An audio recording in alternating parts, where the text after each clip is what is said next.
नमस्कार, सलाम और जूले। मैं हूं सोनम वांगचुक लद्दाख से। आप में से कुछ लोग हमें जानते होंगे हमारे शिक्षा सुधार के कामों के बारे में, या फिर पर्यावरण के काम में, आइस स्तूपा, आर्टिफिशियल ग्लेशियर जैसे कामों के लिए, या फिर आई लिव सिंपली जैसे ग्लोबल मूवमेंट्स जो कि सादा जीवन अपनाकर क्लाइमेट चेंज को रोकने के लिए लोगों को प्रेरित करती है। मगर दोस्तों, आज मैं इन चीज़ों के बारे में नहीं बल्कि आप लोगों को एक बहुत ही ज़रूरी संदेश देने के लिए आया हूं, जो कि चीन और भारत के बीच अभी जो टकराव और तनाव की स्थिति बनी है, इसके बारे में आपकी क्या जिम्मेदारी है।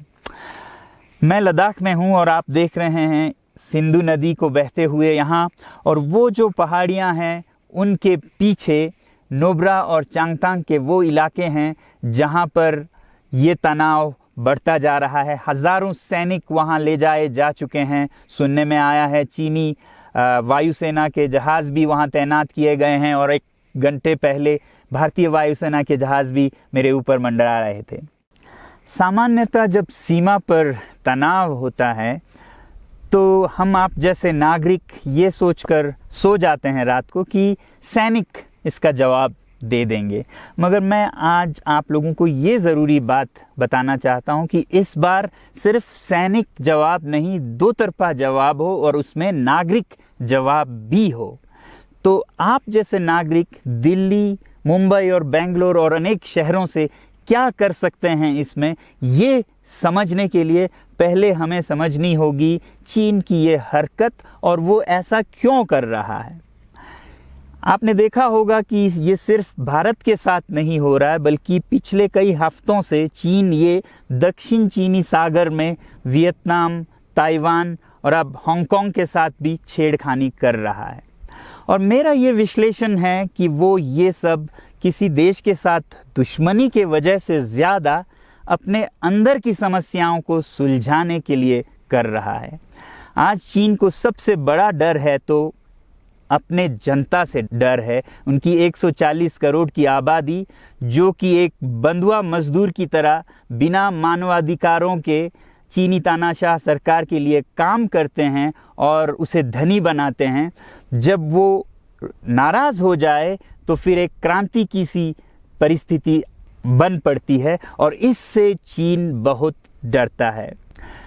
आज कोरोना के प्रकोप के बाद चीन में फैक्ट्रियां बंद हैं, एक्सपोर्ट्स बंद हैं और बेरोजगारी 20% तक बढ़ चुकी है। लोग बहुत नाराज़ हैं, क्रांति हो सकती है, तख्ता पलट हो सकता है। इसीलिए चीन पड़ोसियों से दुश्मनी करके अपनी जनता को अपने साथ जोड़ने में लगा हुआ है, और ये पहली बार नहीं कर रहा है। 1962 में जब भारत के साथ जंग की तो वो जंग भी उसने अपने जनता को संभालने के लिए की थी। तब 4 साल का अकाल और भूखमरी हुई थी, और इससे ध्यान हटाने के लिए ये जंग की थी।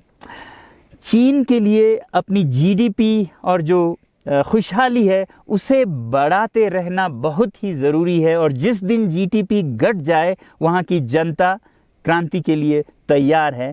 मैं तो कहता हूँ कि इस बार भारत की बुलेट पावर से भी ज़्यादा वॉलेट पावर काम आएगी। जो नागरिक पैसा खर्चते हैं चीन के सामान को खरीदने में, ज़रा सोचिए, हम आप भारतीय उद्योग को मारकर चीन से मूर्तियों से कपड़ों तक हर साल 5 लाख करोड़ के सामान खरीदते हैं, और फिर यह पैसा आगे जाकर हमारे सीमा पर हथियार और बंदूक बनकर हमारे सैनिकों के मौत का कारण बन सकती हैं।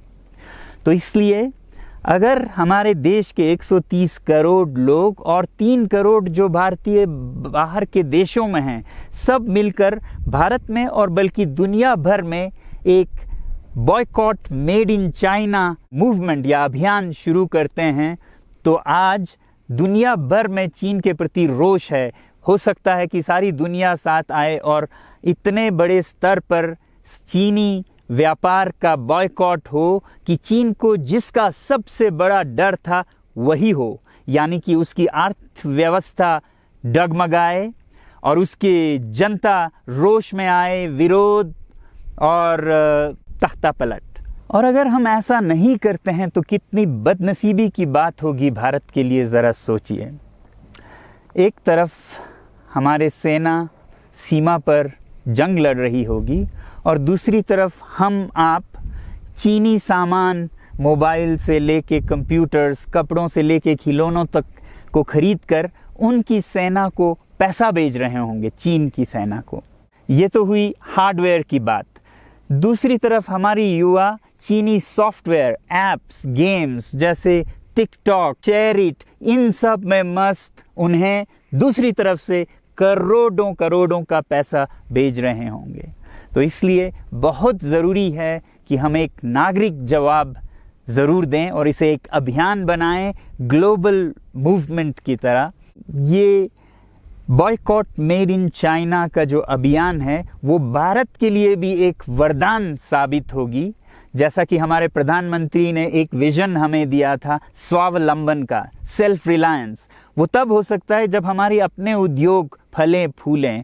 और जब हम बॉयकॉट करते हैं इन सामान का तो अपने देश के उद्योग का, उत्पाद का हम प्रयोग करेंगे और उससे मजदूरों को रोजगारी मिलेगी और सारा देश खुशहाल होगा। बजट होगा कि हम और अच्छी तरह से टक्कर ले सकें सीमा पर भी। तो इसके लिए मैं आप लोगों से अपील करता हूं कि जहां तक ऐप्स और सॉफ्टवेयर की बात है तो हमारे युवाओं को एक हफ्ते में उन्हें अनइंस्टॉल करना चाहिए। Boycott made in China, software in a week and hardware in a year. क्योंकि साजो सामान के लिए वक्त लगेगा हमारे अपने देश से और बाहर से विकल्प निकलने तक, तो उसे हम एक साल के अंदर कर सकते हैं। तो ये हम न सिर्फ अपना प्रतिज्ञा करें बल्कि 100 और लोगों को इसके बारे में समझाएं, शेयर करें सोशल मीडिया पर, और हमारी जो मीडिया है वो जनता तक, देश के कोने कोने तक पहुंचाए।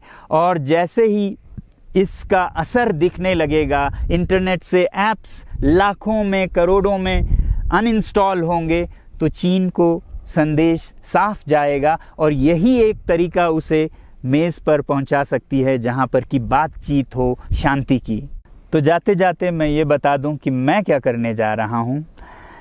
इस फ़ोन पर जो भी चीनी ऐप्स हैं उन्हें तो मैं एक हफ्ते में हटा रहा हूं, बल्कि ये फ़ोन जो कि चीन में बना है इसे भी मैं एक हफ्ते में अपनी ज़िंदगी से अलग कर रहा हूं और एक साल के अंदर हर वो चीज़ जिस पे मेड इन चाइना लिखा है उसे ज़िंदगी से निकालने जा रहा हूं।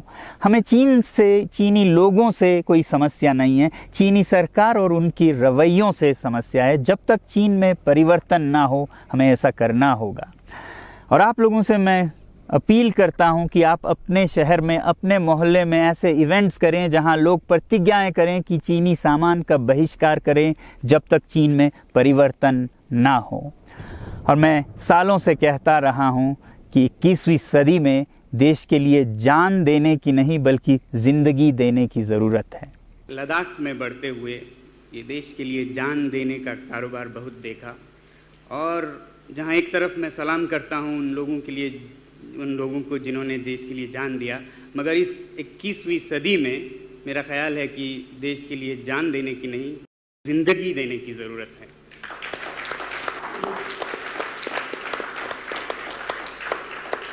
तो आप भी निभाइएगा अपना रोल।